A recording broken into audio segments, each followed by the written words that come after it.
to do something a little different for the sermon. It is a reflection on the different women in the Bible, and it's based on a prayer litany that was written by Nolene Martin Penrith of New South Wales. And the original litany chose the women that we're going to be talking about today, but I built upon it because many different women could have been chosen, because the Bible is full of real people just like us, people with hopes and dreams who experience disappointments and joys, people with faults and characteristics worthy of praise, people who tried and succeeded, and then people who tried and failed. Although these women lived a long time ago, they experienced the same joy and pain that the women of today experience. Carolyn and Kathy are going to take turns reading the names of the women that we are remembering. And then after they read the name, I'm going to make a reflection. And at the end of the reflection, I'm going to say, and today as we put a flower in the vase, and if you have the name of the woman that is being read, then when I tell you to come forward and put the flower in the vase, you put your flower in the vase. And like the first one will be Eve. So at the end of the reading, I'll say something like, today as we put the flower in the vase, and that is your cue to come forward and bring your flower up. So we will begin. I am Eve. My son Cain killed his brother Abel because he was jealous. We all know that Eve was the first woman that God created. We know how she was deceived by Satan. We may forget that she was the mother of Cain and Abel. Cain and Abel presented sacrifices to God. Abel's sacrifice was acceptable to God, but Cain's was not, which made Cain very angry. And God said to him, "Why are you angry, and why do you look so resentful? If you do the right thing, won't you be accepted? But if you don't do the right thing, sin is waiting at the door, ready to strike. It may entice you, but you must rule over it." Of course, Cain did not rule over it, and he killed his brother. So today, as we put the flower in the vase for Eve, we remember mothers whose families were torn apart by jealousy, fighting, and misunderstanding. We remember mothers whose children are being enticed by sin. Did someone have the slip of paper with Eve written on it? Okay, just...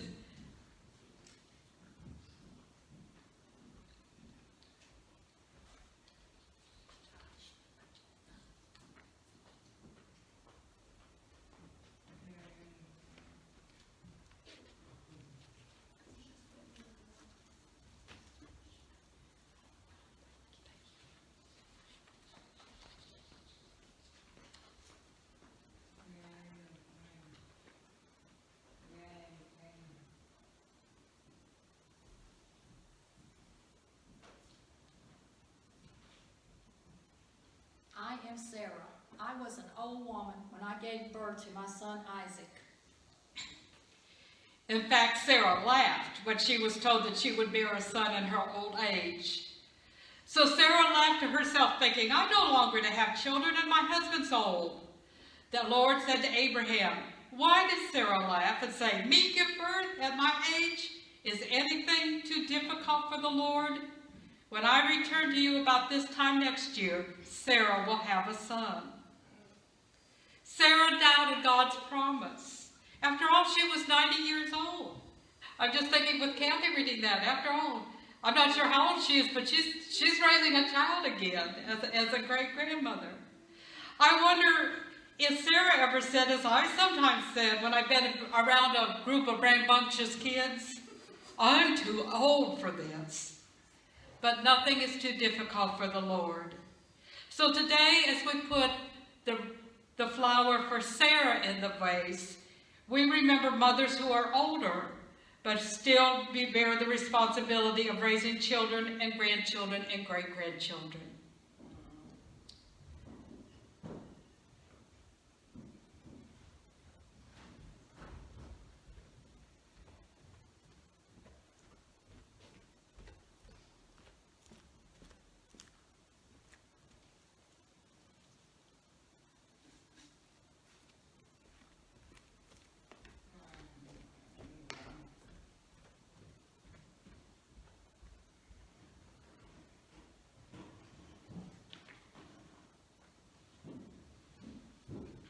I am Rebecca. I helped my favorite son, Jacob, to trick his brother Esau out of his birthright. Personally, I've always had a difficult time with Rebecca. She had twins, Esau and Jacob. And I can't imagine a mother loving one son, one child, more than another. Of course, one may be less lovable at times. But Esau and Jacob were completely different. They seemed to be at war with one another even in the womb. So Rebekah, went to the Lord, and the Lord said to her, 2 nations are in your womb. 2 different peoples will emerge from your body. One will be stronger than the other. The older will serve the younger. According to the customs of the time, Esau should have inherited more than Jacob, because he was the firstborn son, and he would also receive a special blessing as the firstborn. But in spite of God's promise, Rebekah decided to take matters in her own hands to make sure that Jacob received his blessing. In fact, throughout Scripture, we have stories of men and women who take their things into their own hands instead of waiting for God to act and fulfill his promises. And that never turns out well. Rebekah and Jacob tricked Isaac into blessing Jacob. So today we remember all those women. As we put a flower in the vase, we remember those women who mean well, but still make mistakes.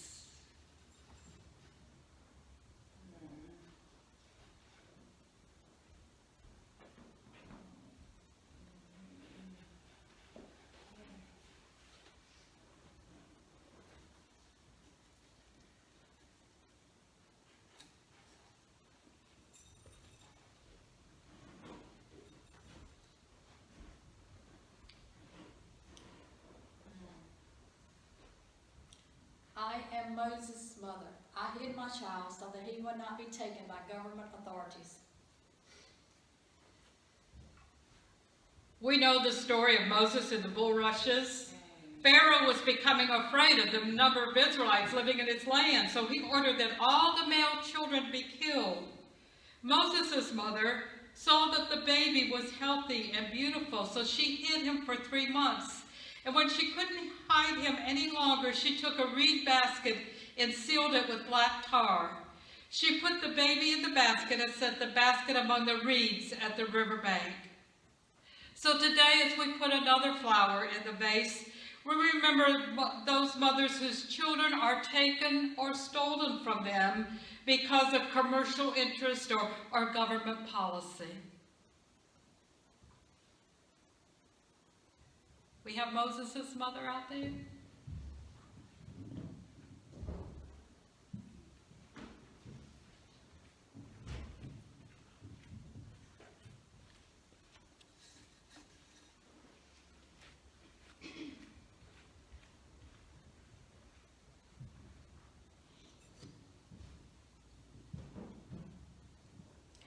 I am Pharaoh's daughter. I found a baby in a basket and adopted him, raising him as my own child. I have always thought what a wonderful, loving woman Pharaoh's daughter was. She saw the basket, and when she opened it, she saw the child, and the boy was crying, and she felt sorry for him.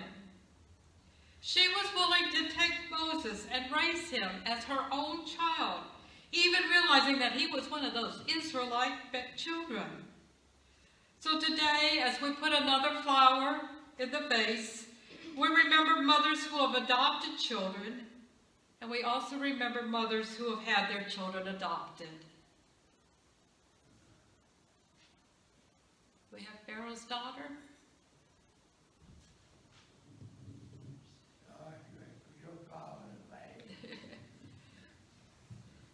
Just-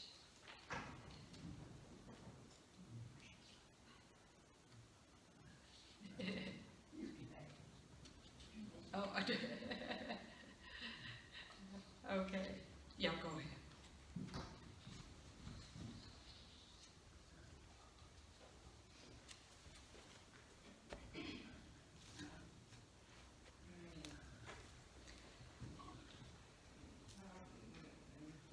I am Hannah, the mother of Samuel. I was one of many women who had difficulty becoming a mother. Hannah desperately wanted to have a child, and every time she went to Shiloh to sacrifice to the Lord, she poured out her heart to God, asking for a son. One time when the priest Eli saw her, and he assumed she was drunk.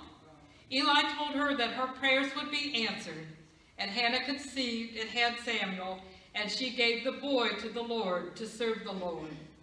So as we put another flower in our vase, we remember mothers who, after many disappointments, are finally successful in being able to conceive and give birth to a child.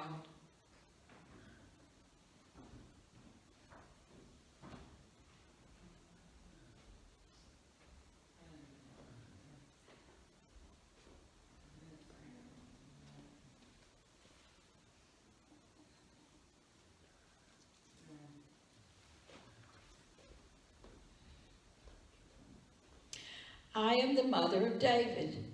I watched as my son grew from being a shepherd boy to become a great king.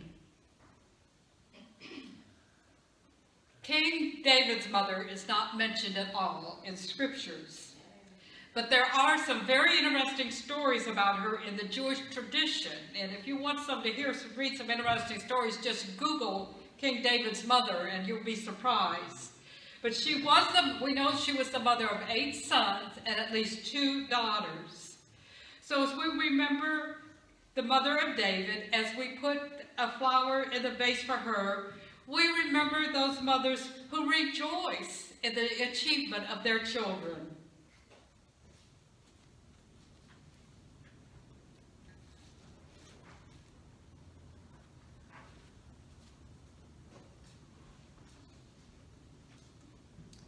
I am the widow of Zarephath. When my bowl of flour and oil is gone, my child and I will die because our land is gripped by famine. The prophet Elijah asked the widow of Zarephath for water and a piece of bread. And she said to him, "As surely as the Lord your God lives, I don't have any food, only a handful of flour in a jar and a bit of oil in the bottle. I'm collecting 2 sticks so that I can make some food for myself and my son. We'll eat the last of the food and die." She and her son were provided for, but as Jesus reminded his disciples, there were many widows in the land at that time that were not.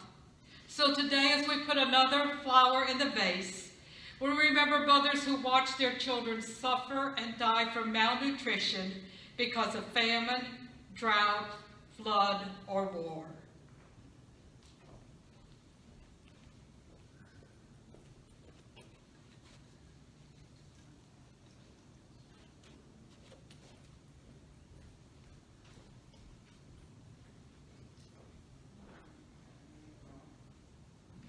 I am one of the mothers from Bethlehem. King Herod's soldiers murdered our children for no reason. Oh, there was a reason. Herod was threatened by the thought that a king that had been born that would one day challenge his and threaten his authority.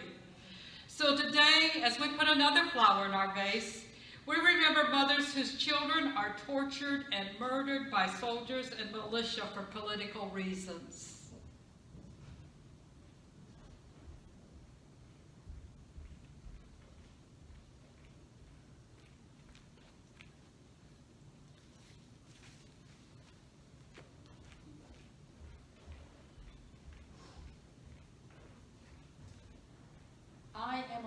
Salem. I wanted to take my children to meet Jesus, but his disciples said not to bother him.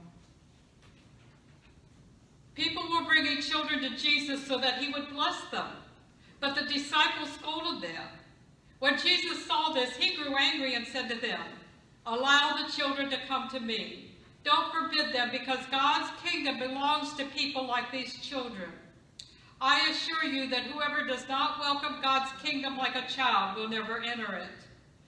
Then he hugged the children and blessed them. Today, as we put another flower in the vase, we remember mothers who would like their children to know Jesus, but who are discouraged by modern-day disciples who are annoyed by kids.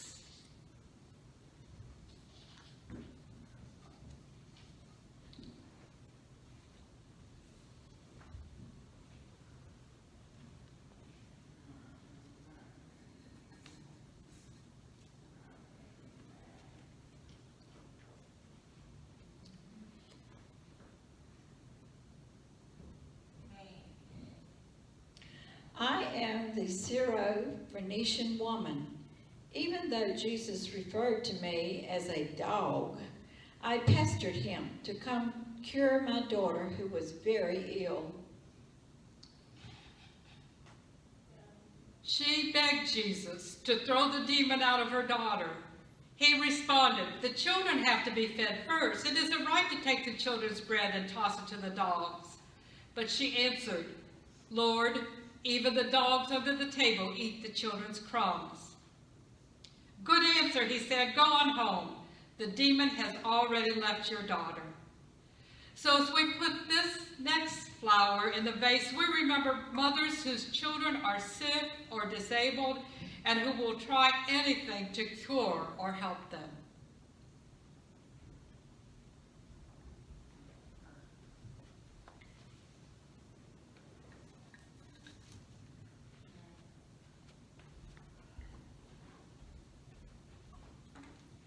I am the widow at Nain.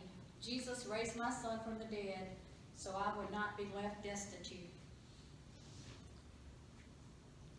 A little later, Jesus went to a city called Nain. His disciples and a great crowd traveled with him. As he approached the city gate, a dead man was being carried out. He was his mother's only son, and she was a widow. A large crowd from the city was with her. And when he saw her, the Lord had compassion for her and said, "Don't cry." He stepped forward and touched the stretcher on which the dead man was being carried. Then those carrying him stood still. Jesus said, "Young man, I say to you, get up." And the dead man sat up and began to speak, and Jesus gave him to his mother. As we put another flower in the vase, we remember mothers who, as widows or for other reasons, raised their children alone.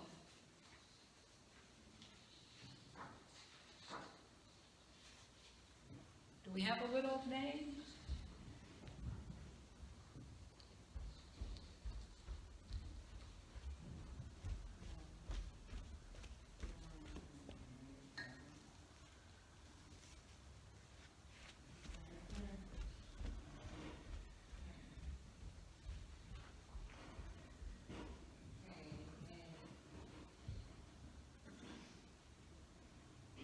I am the mother of James and John.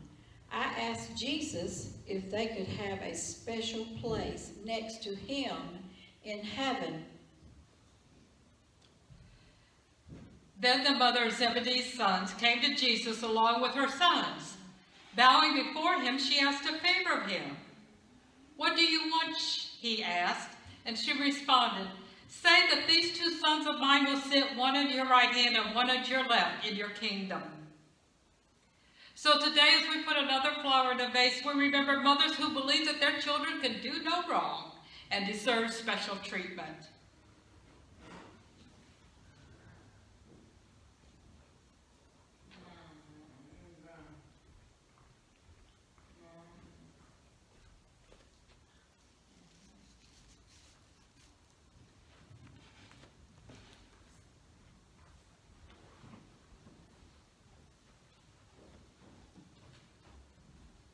I am Mary. I watched my child suffer and die on a cross.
When Mary and Joseph brought the baby Jesus to the temple to be named and present offerings in response of his birth, they encountered Simeon, who took the baby Jesus in his arms and praised God.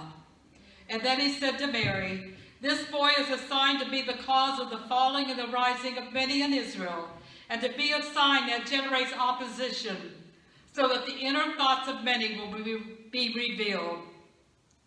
And a sword will pierce your innermost being too." So as we put the next flower in the vase, we remember mothers who watch their children suffer and die.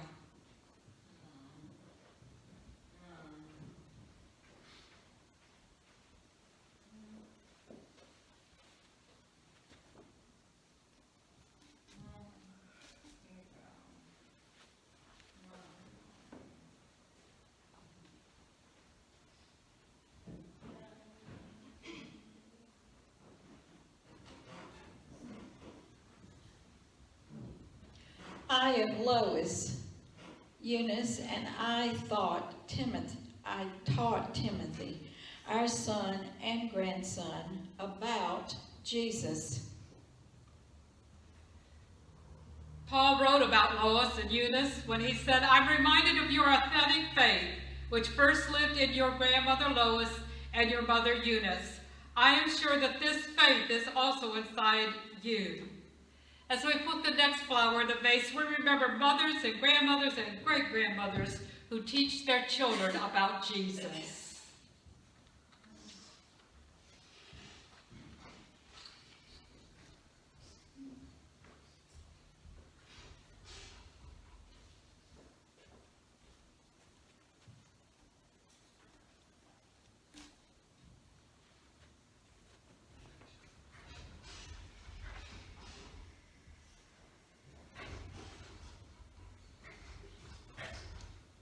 I am one of many nameless women. I was not able to be a mother, even though I would have liked it very much. And so as we put the last flower in the vase, we remember women who, because of various circumstances, are unable to become mothers.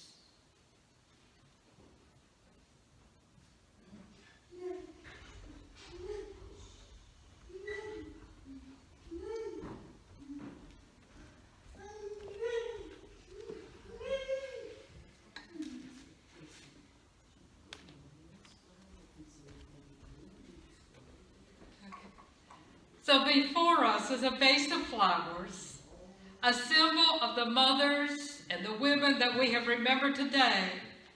The flowers are different colors and different varieties. They are at various stages of development because mothers and women are not all the same. They are all different, but they are all very much loved by God. We are all very much loved by God.